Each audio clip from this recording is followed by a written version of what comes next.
देहरादून में micro donation कार्यक्रम आयोजित उत्तराखंड के सीएम ने किया शुभारंभ। डॉक्टर श्यामा प्रसाद मुखर्जी ने पूरे देश में जगाई राष्ट्रवाद की भावना।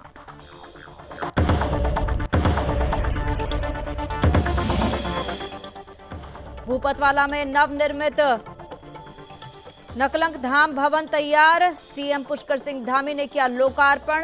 धाम बनेगा सेवा धाम। मई में 4 धाम यात्रा होगी शुरू।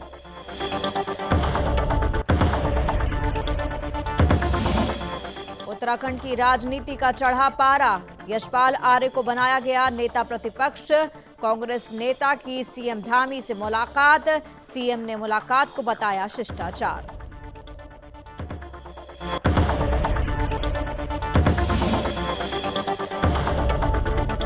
ऋषिकेश नगर निगम की बैठक में पार्षदों का हंगामा। बोर्ड बैठक का भाजपा पार्षदों ने किया बहिष्कार। अधिकारियों की कार्यशैली से दिखे नाराज।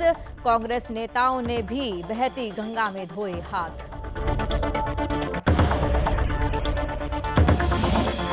और बागेश्वर जिले को मिली नई सौगात। डायलिसिस यूनिट का हुआ शुभारंभ। कैबिनेट मंत्री और जिलाधिकारी ने काटा फीता। हंस फाउंडेशन ने किया सहयोग।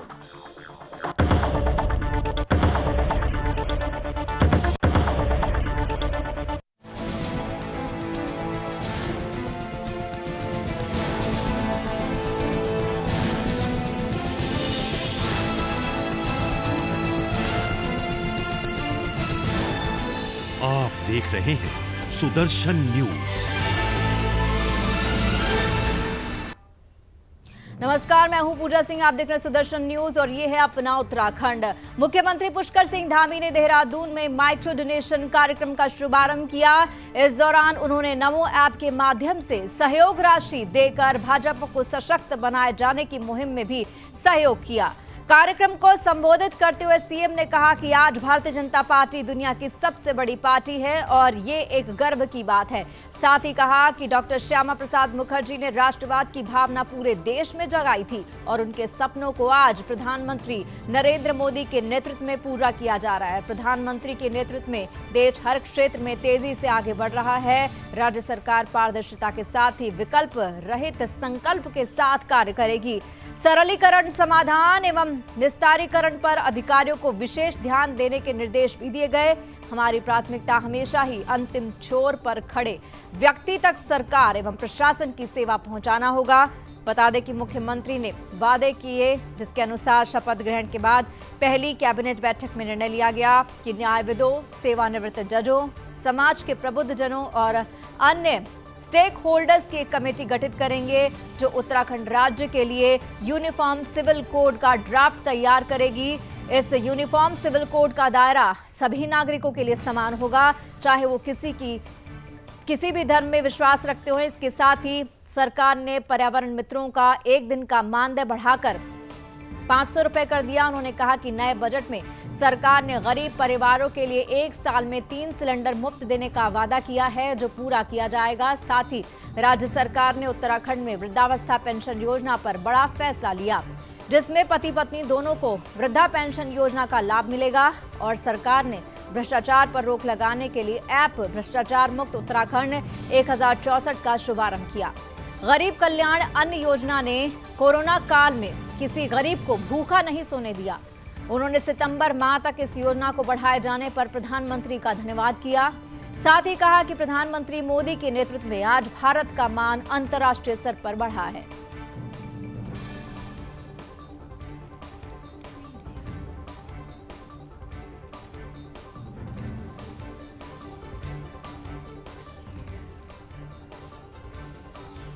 और बढ़ते हैं आगे।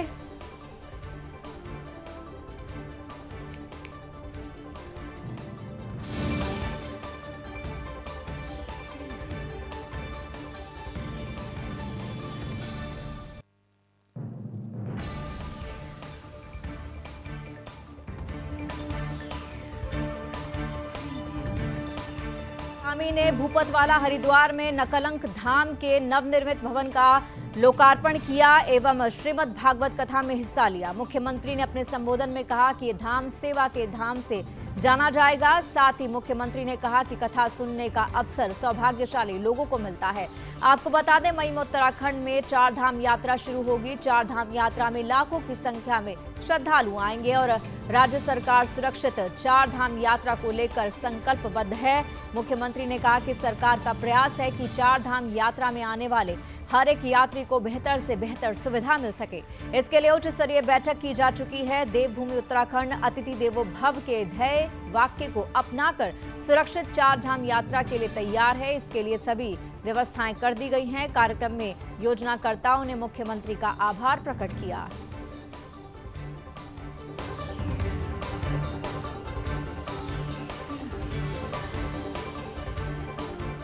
मुख्यमंत्री पुष्कर सिंह धामी ने उत्तराखंड डिप्लोमा इंजीनियर महासंघ के द्विवार्षिक कार्यक्रम में प्रतिभाग किया। इस मौके पर अपर मुख्य सचिव आनंद वर्धन, विधायक विनोद चमोली समेत तमाम संगठनों के पदाधिकारी कार्यक्रम में मौजूद रहे।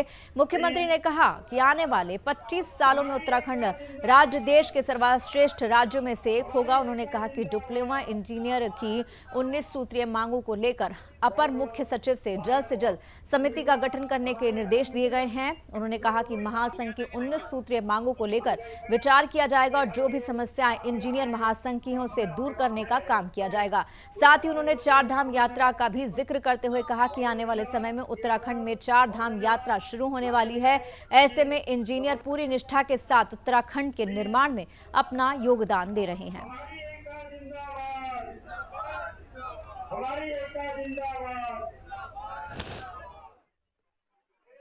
देखिए, डिप्लोमा इंजीनियर महासंघ का ये 81वां सम्मेलन यहाँ पर आज संपन्न होने जा रहा है। उसमें निश्चित रूप से हमारे जितने भी डिप्लोमा इंजीनियर्स हैं उनकी बहुत बड़ी भूमिका है। मैंने उन सभी से अनुरोध किया है कि हमारे यहाँ पर 4 धाम यात्रा शुरू होने वाली है, यात्रा शुरू होने वाली है, उसमें उन सभी का योगदान अपने अपने डिपार्टमेंटों से जिस प्रकार का है, सभी लोग उत्तराखंड के नवनिर्माण में आगे आएँ और अपना योगदान दें। जो भी उनकी सेवा है उस सेवा का अच्छी तरह से हो और जो उन्होंने सरकार से भी मांग की है, निश्चित रूप से उसके लिए हमने एक समिति बनाने का भी निर्णय किया है। वो समिति सभी को सुनेगी और सुनने के बाद उसमें समाधान करेगी। बढ़ते आगे, मुख्यमंत्री पुष्कर सिंह धामी द्वारा खनन को लेकर विपक्ष कई सवाल उठाता रहा है, लेकिन अवैध खनन को लेकर मुख्यमंत्री सख्त नजर आ रहे हैं। बता दें, मुख्यमंत्री ने राज्य में अवैध खनन और खनन के अवैध भंडारण व परिवहन पर जिलाधिकारियों को कड़ी कार्रवाई के निर्देश दिए हैं। इसी कड़ी में जिलाधिकारी आर राजेश कुमार द्वारा अवैध खनन के खिलाफ डोईवाला में बड़ी कार्रवाई की गई। वहीं देर रात राजस्व विभाग, पुलिस व खनन विभाग ने संयुक्त रूप से कार्रवाई करते हुए विभिन्न जगहों पर अवैध खनन में लिप्त 4 वाहनों को सीज किया। साथ ही 2 लाख रुपए का जुर्माना लगाया गया। छापेमारी के दौरान उप जिलाधिकारी डोईवाला युक्ता मिश्र ने टीम के साथ मिलकर सहारनपुर से वाहन का रेता लाते हुए पकड़ा। इसी तरह से हिमाचल से आ रहे वाहनों की जांच में स्टोन डस्ट भरा हुआ एक वाहन पकड़ा गया। इस वाहन में जारी निर्धारित सामग्री के अनुसार 30 टन मात्रा अधिक अंकित थी, जबकि धर्म कांटा पर वजन करने पर वाहन की 60 टन मात्रा पाई गई। इस प्रकार अन्य वाहनों में सामग्री निर्धारित मात्रा से अधिक पाए जाने पर वाहन को खनन सामग्री समेत सीज करते हुए निर्धारित सामग्री का 2 गुना जुर्माना लगाया गया।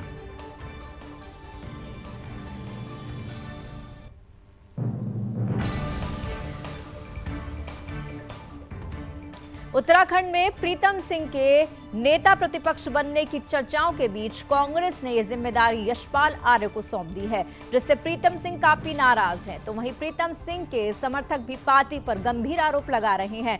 वहीं सबके बीच सीएम धामी और प्रीतम सिंह की मुलाकात ने राजनीतिक भूचाल ला दिया है। इसके कई मायने निकाले जा रहे हैं। आपको बता दें, प्रीतम सिंह और सीएम धामी की मुलाकात सियासी गलियारों में चर्चा का विषय बन चुकी है। हालांकि मुख्यमंत्री पुष्कर सिंह धामी और कांग्रेस नेता प्रीतम सिंह की इस मुलाकात को शिष्टाचार मुलाकात का नाम दिया जा रहा है, तो दूसरी तरफ राजनीतिक माहौल कुछ और ही बयां कर रहा है।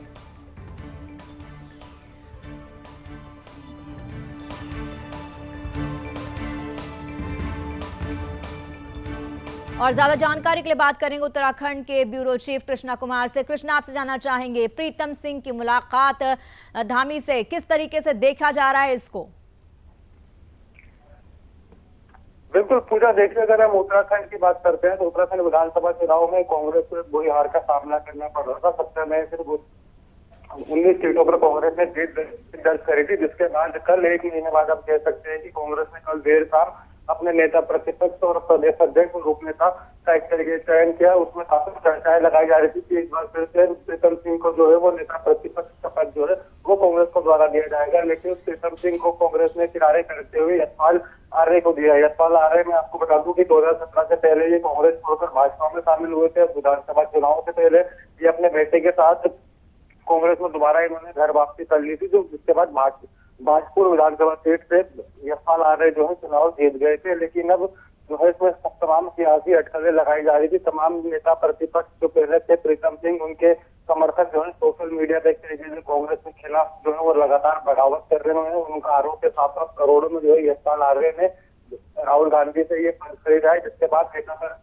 पूर्व नेता प्रतिपक्ष प्रीतम सिंह ने कल देर शाम मुख्यमंत्री पुष्कर सिंह धामी से भी मुलाकात करी है, क्योंकि जिसकी काफी अटकलें जो है तेज लगाई जा रही है। क्योंकि सूत्रों की हम माने तो बहुत जल्दी बीजेपी एक तरीके से जो ऑपरेशन कांग्रेस का जो है कांग्रेस मुक्त उत्तराखंड करने का जो है उसको सक्रिय उसमें हो चुकी है। पूरा बहुत जल्दी उत्तराखंड से 3 से 4 कांग्रेस विधायक जो है वो इस्तीफा दे सकते हैं, क्योंकि मुख्यमंत्री पुष्कर सिंह धामी को खुद विधानसभा चुनाव लड़ना है। उनके भी अटकलों का बाजार में कभी कहते हैं, लोग कहते हैं कि कभी चंपावत से चुनाव लड़ेंगे तो कभी देहरादून की कैंट विधानसभा से। इन सब के बीच तो कांग्रेस के विधायकों की जो इस्तीफा देने की खबरें मिल रही है, ये भी कहीं ना कहीं अहम मायने रखेगी। स्पष्ट पता चल पाएगा 3-4 दिनों बाद ही कि मुख्यमंत्री पुष्कर सिंह धामी कहाँ से चुनाव लड़ेंगे। और कांग्रेस में तो बगावत के सुर अभी तो देखने को मिल रहे हैं प्रदेश अध्यक्ष और नेता प्रतिपक्ष के चयन के बाद से, वो और कितनी बगावत कांग्रेस में देखने को मिल सकती है। पूजा जी, बहुत बहुत धन्यवाद कृष्णा इस तमाम जानकारी और बातचीत के लिए।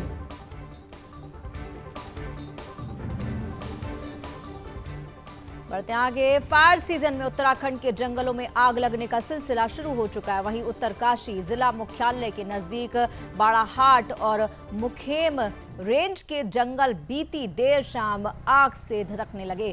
जंगलों में लगी आग से लाखों की वन संपदा का नुकसान हुआ है और वन महकमे की टीम आग पर काबू पाने में लगी हुई है। वहीं वरुणावर्त पर्वत पर आग इतनी भयानक लगी है कि आग बस्ती की ओर आ सकती है। इस कारण लोगों से उस क्षेत्र को खाली करने को कहा गया। लोगों में अफरा तफरी है। वन विभाग और आसपास के लोग आग बुझाने में भी लगे हैं। वन विभाग का दावा है जंगलों की आग बुझाने के लिए तमाम प्रयास किए जा रहे हैं, लेकिन धरातल पर सारे विभाग के इंतजाम फेल साबित हो रहे हैं। इससे जंगली जानवरों के समक्ष भी जीवन का एक बड़ा संकट पैदा हो गया है। इसके साथ ही वातावरण प्रदूषित होने से लोगों को सांस लेने में भी समस्या हो रही है। बाड़ाहाट रेंज के वन क्षेत्र अधिकारी रविंद्र पुंडीर ने बताया कि वन विभाग की टीम मौके पर भेज दी गई है और आग पर काबू पाने का प्रयास भी किया जा रहा है।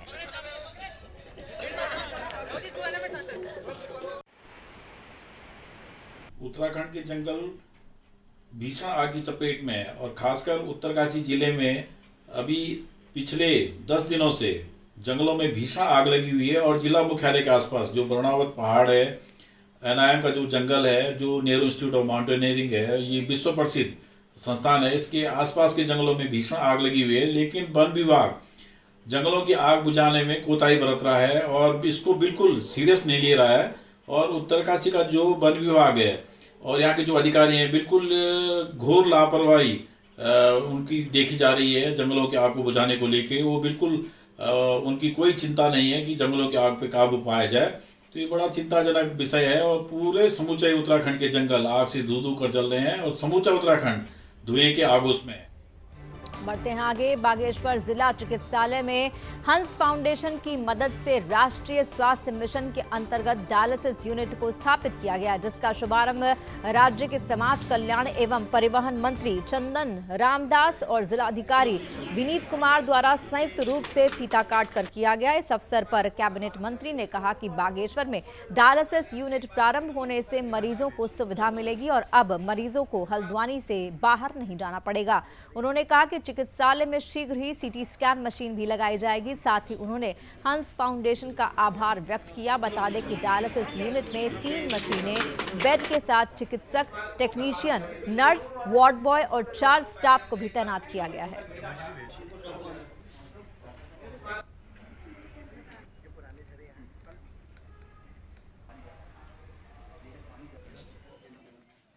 हमारे यहाँ 3 बेड का डायलिसिस सेंटर और यूनिट का आज विधिवत उद्घाटन हुआ है। माननीय जिलाधिकारी जी का कई दिन पहले मुझे दूरभाष से बात हुई थी कि यहाँ डायलिसिस के मरीज आने लग गए हैं। मैंने आपसे कहा शुरुआत कर दीजिए, और जो मुझे जानकारी मिली है कि 54 लोगों ने बागेश्वर के इस यूनिट में डायलिसिस का काम शुरू कर दिया है। और मैं बधाई देता हूँ बागेश्वर क्षेत्र के लोगों को, अपने जिला प्रशासन को, स्वास्थ्य विभाग को कि एक बहुत महत्वपूर्ण योजना का यहाँ शुभारंभ हुआ है। और हल्द्वानी और दूर अन्य शहरों में डायलिसिस के लिए जाना पड़ता था, और आज यहीं डायलिसिस की सुविधा हंस फाउंडेशन के सहयोग से हमको मिली है। बढ़ते हैं आगे। ऋषिकेश नगर निगम में आयोजित बोर्ड बैठक का कुछ पार्षदों ने बैठक का बहिष्कार कर दिया और बैठक से उठकर चले गए। बैठक में हंगामा करने वाले पार्षदों में और कोई नहीं बल्कि सत्ता में बैठी ट्रिपल इंजन की भाजपा सरकार के पार्षद थे। बता दें कि नगर निगम के जिम्मेदार अधिकारियों की लापरवाही से पार्षद काफी नाराज नजर आए, तो वहीं कांग्रेस के भी कुछ पार्षद बोर्ड बैठक में हंगामा करने से पीछे नहीं हटे। बोर्ड बैठक की अध्यक्षता कर रही नगर निगम महापौर अनीता ममगाई ने भी नगर निगम के अधिकारियों की लापरवाही पर नाराजगी दिखाई। दरअसल ऋषिकेश नगर निगम में बजट को लेकर बोर्ड की बैठक बुलाई गई थी। बोर्ड बैठक शुरू होते ही पार्षदों ने हंगामा शुरू किया। भाजपा के पार्षद शिव कुमार गौतम ने बैठक में अधिकारियों की कार्यशैली से नाराज होकर बोर्ड बैठक का बहिष्कार किया। शिव कुमार गौतम के साथ राजू दिवाकर, प्रभाकर शर्मा, सुंदरी कंडवाल और लता तिवारी ने भी बजट बोर्ड बैठक का बहिष्कार किया।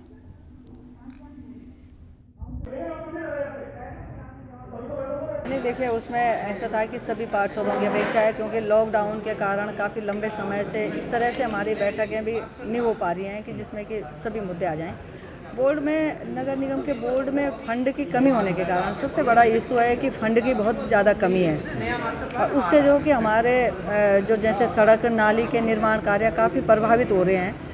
तो उसी के निमित्त सभी का ये मानना था कि अब समय भी कम रह गया, 3.5 साल ये निकल गए हैं, तो हम सभी वार्डों में सड़क नाली जैसे मूलभूत सुविधाएं ये पूरे धरातल पे उतरें और विकास कार्य तेज़ी से हों।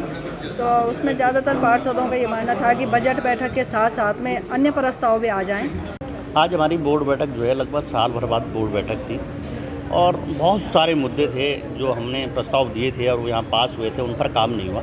आज उन सब बातों पर चर्चा होती, लेकिन जो भाजपा की पार्षद हैं, जो ट्रिपल इंजन की जो सरकार है, ये आपसी द्वेष भाव के कारण जो सदन का माहौल था वो अच्छा माहौल नहीं था। हम स्वस्थ चर्चा करना चाहते हैं और चर्चा करके हल निकले, निष्कर्ष निकले। लोग परेशान हैं, बंदर जो है आप सब्जी खरीद कर घर तक नहीं ले जा सकते, आवारा सुअर हो गए, जानवर हो गए, आप रोज़ हमारे लोग चोटिल हो रहे हैं। छोटे छोटे मुद्दे हैं और बड़े मुद्दे भी, पार्किंग के मुद्दे हैं और बड़े बड़े मुद्दे हैं जिन पर चर्चा होनी थी। सदन में अपनी बात रखते, अपने प्रस्ताव रखते, बात करते, लेकिन कुछ नहीं। ये जो है आपसी झगड़े के कारण जो है आज का दिन भी हमारा बर्बाद हो गया और सदन चला ही नहीं। साइन की जहाँ तक बात है, साइन तो हम कर रहे थे, लेकिन जो हमें बाद में पता चला, साइन बल्कि कुछ पार्षदों ने हमने कर लिए थे, लेकिन हमने मैडम से ये महापौर जी से बात करी कि किसी प्रकार से पहले बजट बैठक पास न करके आप बोर्ड बैठक बुलाए। हमारे जो ग्रामीण क्षेत्र में, हमारे वार्ड में जो समस्याएं हैं उनको पहले देखा जाए क्या समस्या है,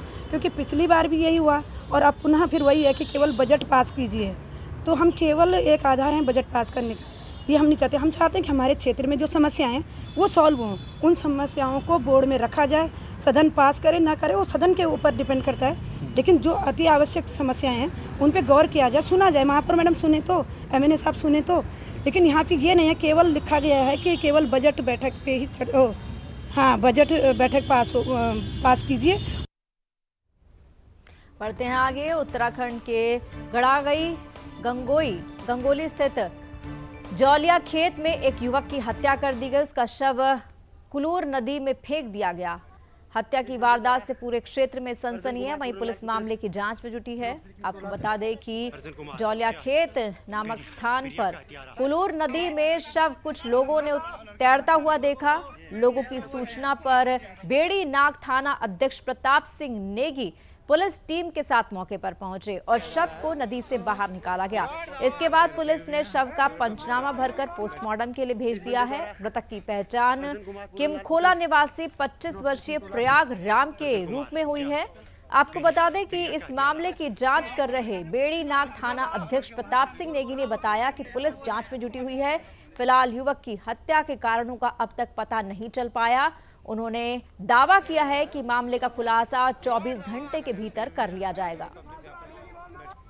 इस बंदे द्वारा अर्जुन कुमार पूरनलाल पुत्र श्री किमतोला अर्जुन कुमार क्या प्रिया का हत्यारा। पौड़ी जिले के जिलाधिकारी डॉक्टर विजय कुमार जोगदंडे ने मुख्यमंत्री की घोषणा के तहत रांसी खेल मैदान में हो रहे कार्यों का निरीक्षण किया। साथ ही कार्यदायी संस्था को निर्देशित किया कि बेहतर गुणवत्ता के साथ कार्य को जल्द पूरा किया जाए ताकि खेल प्रतिभागियों के लिए हर तरह की व्यवस्था हो पाए। इसके लिए विशेष ध्यान देना सुनिश्चित होगा। साथ ही उन्होंने इंडोर स्टेडियम में हो रहे कार्यों का भी निरीक्षण किया है। जिलाधिकारी ने रांसी खेल मैदान में multipurpose hall, table tennis, football, canteen आदि हेतु सुविधाओं का जायजा लेते हुए कार्यदायी संस्था उत्तराखंड पेयजल निगम इकाई देहरादून को दिशा निर्देश दिए। बालक एवं बालिकाओं के लिए अलग अलग शौचालय बनवाना सुनिश्चित किया गया है। इस दौरान फुटबॉल ग्राउंड के चारों ओर एक समान लेवल रखने के लिए कहा गया है, जिससे खेल प्रतिभागियों को परेशानी ना हो और दर्शकों के बैठने की भी उचित व्यवस्था की जाए। इसके अलावा उन्होंने इंडोर स्टेडियम में सिंथेटिक लॉन टेनिस कोर्ट का निरीक्षण किया। उन्होंने संबंधित अधिकारी को दिशा निर्देश दिए कि अगले माह के अंदर समस्त कार्यों को निर्धारित समय में पूरा किया जाए।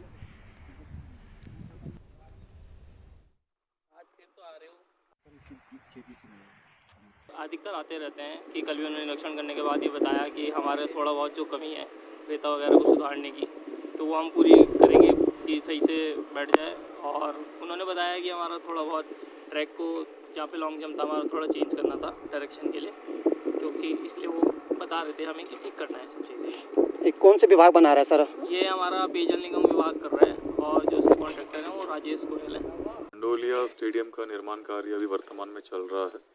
लगभग 22 करोड़ से भी अधिक लागत का निर्माण कार्य का वहाँ पे जो है कार्य योजना बनी है। और डीपीआर के अनुरूप जो है रांसी स्टेडियम में जो है हॉस्टल निर्माण, उसके बाद में इंडोर स्टेडियम निर्माण और सिंथेटिक टर्फ का जो कार्यवाही है वो चल रहा है। आगामी दिसंबर के समय तक जो है ये कार्य पूर्ण हो जाएगा, ऐसा मैंने निर्देश उनको दिया है। और उसके साथ साथ में हम लोगों ने जो है वहाँ से नज़दीक में एक हेलीपैड के लिए भी स्थान चयनित किया है भविष्य में, क्योंकि पौड़ी जनपद के आसपास में जो हेलीपैड है वो रांसी स्टेडियम में है, तो स्टेडियम के अंदर उतरना सही नहीं होगा। इसके लिए हमने एक अलग से हेलीपैड का भी चिन्हीकरण किया है, जो कि माननीय मुख्यमंत्री जी की घोषणा के अनुरूप उसका डीपीआर बनने की कार्रवाई की जा रही है। निर्माणदायी संस्था है पेयजल निगम का जो खेल इकाई है वो निर्माण कार्य कर रहा है, जो बराबर यहाँ पर निरीक्षण कर रहे हैं। और निरीक्षण करने का मतलब होता है कि दूसरे को सजग करना। अगर यहाँ पर डीएम साहब बराबर आ रहे हैं, निरीक्षण कर रहे हैं, या पत्रकार लोग बराबर आ रहे हैं, तब तो इस कार्य की प्रगति होगी। और हमारे जेई साहब भी यहाँ पर खड़े हो रखे हैं, तो मैं चाहता हूँ कि कम से कम जैसे रांसी सबसे ऊंचाई पर जो ये उत्तराखंड का स्टेडियम है या हिंदुस्तान का स्टेडियम है, ये चमके, बाहर की टीमें यहाँ हैं, तो कम से कम हम लोगों की एक अलग पहचान बने। हमें लगे कि हमारे पास रांसी स्टेडियम है और इस स्टेडियम के कारण जो है खेलों में हमारे जो है गढ़वाल को प्रतिनिधित्व मिले।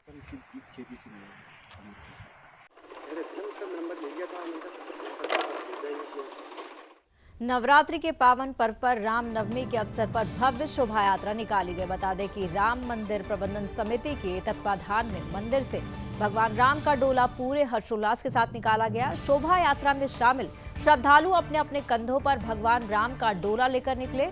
शोभा यात्रा में शामिल भक्तों द्वारा भगवान राम के भजनों से पूरे क्षेत्र का वातावरण भक्तिमय उठा।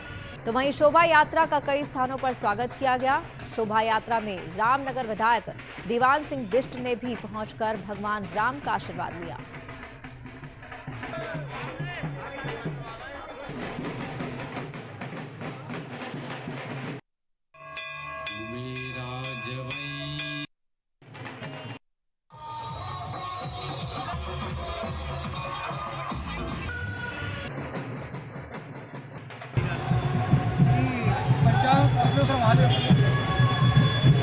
विगत 25 वर्षों से माता लोग विराजमान है। चैत्र पक्ष की शुक्ल पक्ष अष्टमी के दिन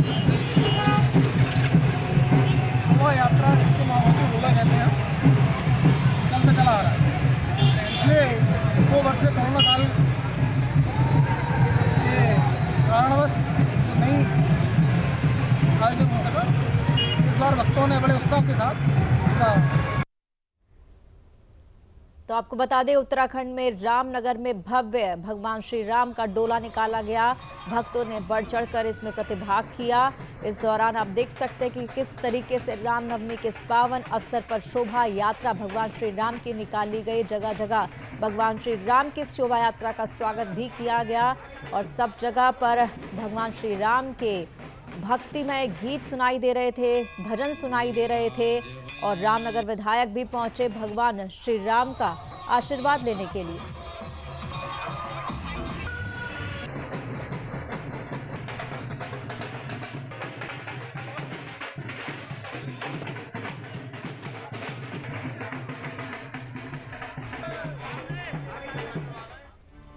बात करते खनन माफिया की। मुख्यमंत्री पुष्कर सिंह धामी द्वारा खनन को लेकर विपक्ष कई सवाल उठाता रहा, लेकिन अवैध खनन को लेकर मुख्यमंत्री सख्त दिखाई दे रहे हैं। बता दें कि मुख्यमंत्री ने राज्य में अवैध खनन और खनन के अवैध भंडारण व परिवहन पर सभी जिला अधिकारियों को कड़ी कार्रवाई के निर्देश दिए हैं।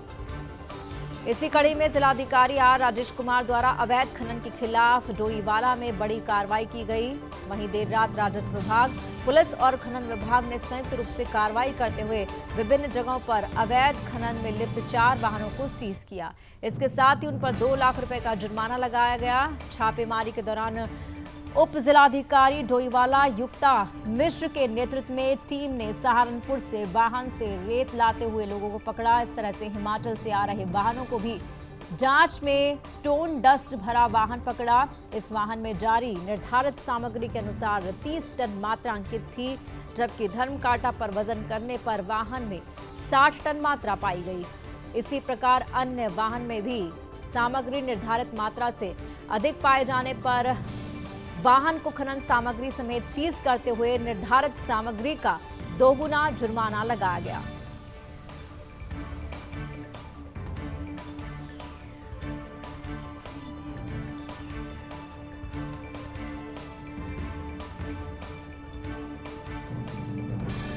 और इस पर ज्यादा जानकारी के लिए बात करेंगे हमारे उत्तराखंड के ब्यूरो चीफ कृष्णा कुमार से। कृष्णा, जानना चाहेंगे किस तरीके से अवैध खनन के खिलाफ एक्शन में उतरी है धामी सरकार।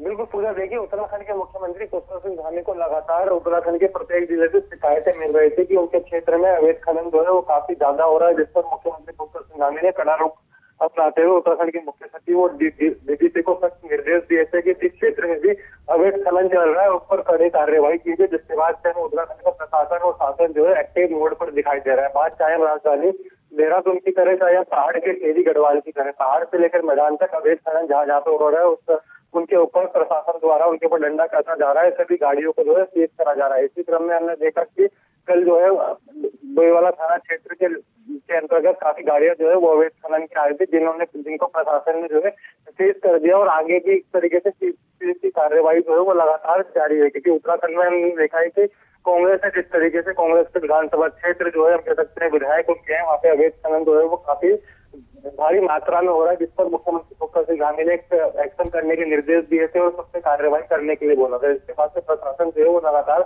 हमको एक्टिव मोड पे दिखाई दे रहा है। अगर हम बात राजधानी देहरादून की कह रहे हैं, देहरादून से लखतावर क्षेत्र, विकास नगर, हरबटपुर, तैसपुर, विकास नगर और हरिद्वार की बात करें, धर्मनगरी हरिद्वार में गंगा किनारे काफी भारी मात्रा में जो है वो अवैध खनन जारी था, जिसको प्रशासन ने जो है सभी जगह पर नकेल कर दिया। ये अच्छी बात है कि खनन के खिलाफ चुस्त दुरुस्त हो चुका है खनन महकमा और सरकार कहीं ना कहीं इसके लिए तारीफ की पात्र है। बहुत बहुत धन्यवाद कृष्णा इस तमाम जानकारी के लिए। अपना उत्तराखंड में आज के लिए इतना ही, मुझे दीजिए इजाजत। जय हिंद।